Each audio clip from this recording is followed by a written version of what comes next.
Welcome back our channel friends. இன்றைக்கி நம்ம வீடியோவில் இடியப்பம் தான் செய்ய போகிறோம். வாங்க எப்படி செய்யலாம் பார்க்கலாம். இன்றைக்கி இடியப்பத்தில் 2 வெரைட்டி, இனிப்பும் அப்புறம் காரம் ரெண்டுமே செய்ய போகிறோம். அதனால் 2 பவுல் அளவுக்கு நான் இடியாப்ப மாவு எடுத்துக்கிறேன். கடையில் ரெடிமேடாக விற்கிற இடியாப்ப மாவு தான் இன்றைக்கி நான் யூஸ் பண்ணியிருக்கேன். இதில் கொஞ்சமாக நான் ஒரு பிஞ்ச் அளவுக்கு உப்பு சேர்த்துக்கிறேன்.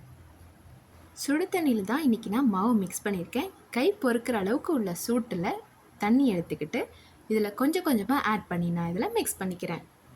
எடுத்தோடனே தண்ணியை நிறைய சேர்க்காமல் கொஞ்சம் கொஞ்சமாக பிசைஞ்சு ஆட் பண்ணிக்கோங்க. ஃபஸ்ட் டைம் நீங்கள் இடியாப்ப மாவு ப்ரிப்பேர் பண்ணுறீங்க அப்படின்னா கொஞ்சமாகவே நீங்கள் தண்ணி சேர்த்துக்கோங்க. கட்டிலாம் எதுவும் இல்லாமல் கொஞ்சம் கொஞ்சமாக நம்ம தண்ணி ஆட் பண்ணிக்கிட்டு நல்லா பிசைஞ்சு எடுத்துக்கலாம். எவ்வளோ அளவுக்கு நம்ம மாவு நல்ல பதத்தில் இருக்கோ அந்த அளவுக்கு நமக்கு இடியாப்பம் பிழிகிறப்ப கஷ்டம் இல்லாமல் இருக்கும். சுடு தண்ணி இல்லாமல் பச்சை தண்ணி ஆட் பண்ணிங்க அப்படின்னா மாவு கொஞ்சம் அழுத்தமாக இருக்கும், புழியிறப்ப உங்களுக்கு தான் கஷ்டமாக இருக்கும். அதனால் சுடு தண்ணியை ஆட் பண்ணிக்கோங்க. இப்போ பாருங்கள், நம்ம மாவு நல்லா பிசைஞ்சு வச்சாச்சு. எவ்வளோ அளவுக்கு சாஃப்டாக இருக்குதுன்னு பாருங்கள். அச்சில் எண்ணெய் தடவி எடுத்துக்கிட்டதுக்கப்புறம் நம்ம மாவை கொஞ்சம் கொஞ்சமாக இதில் சேர்த்து இடியாப்பம் பிழிஞ்சு எடுத்துக்கலாம். அச்சில் மாவை ஃபுல்லாக வைக்காமல் பாதி அளவுக்கு வச்சு எடுத்துக்கோங்க. இட்லி பாத்திரத்தில் ஆல்ரெடி தண்ணி வச்சு நான் கொதிக்க வச்சு எடுத்துக்கிட்டேன்.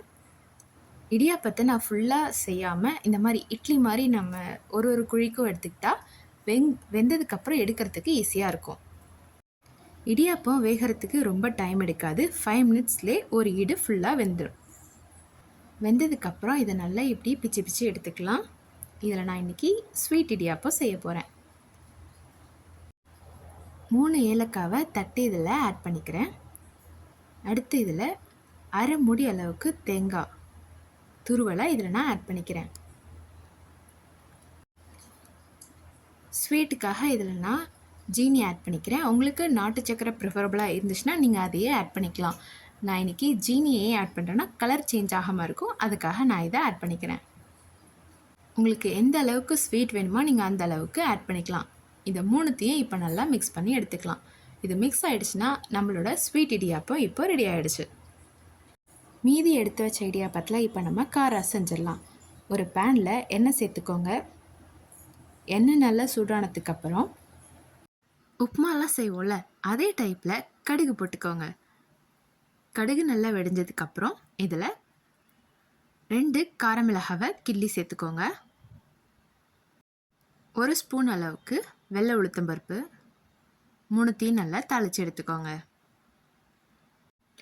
1 ஸ்பூன் அளவுக்கு கடலைப்பருப்பு இதையும் சேர்த்துக்கோங்க. ஒரு மீடியம் சைஸ் அளவுக்கு பெரிய வெங்காயத்தை சின்னதாக கட் பண்ணி வச்சுருக்கேன். இது நல்லா தாளித்து வந்ததுக்கப்புறம் அதையும் நம்ம இது கூடவே சேர்த்து நல்லா மிக்ஸ் பண்ணி எடுத்துக்கலாம். வெங்காயம் நல்லா வதங்கிட்டுருக்கப்போவே நம்ம காரத்துக்கு 2 காரமிளகாய் மட்டும்தான் சேர்த்துருக்கோம். காரம் கம்மியாக இருக்கும்.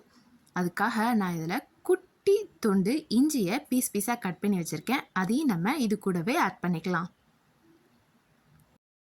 வெங்காயம்லாம் வதங்குற இந்த ஸ்டேஜ்லேயே உங்களுக்கு கார இடியாப்பம் கலர்ஃபுல்லாக வேணும் அப்படின்னா நீங்கள் இதில் மஞ்சத்தூள் ஆட் பண்ணிக்கலாம்.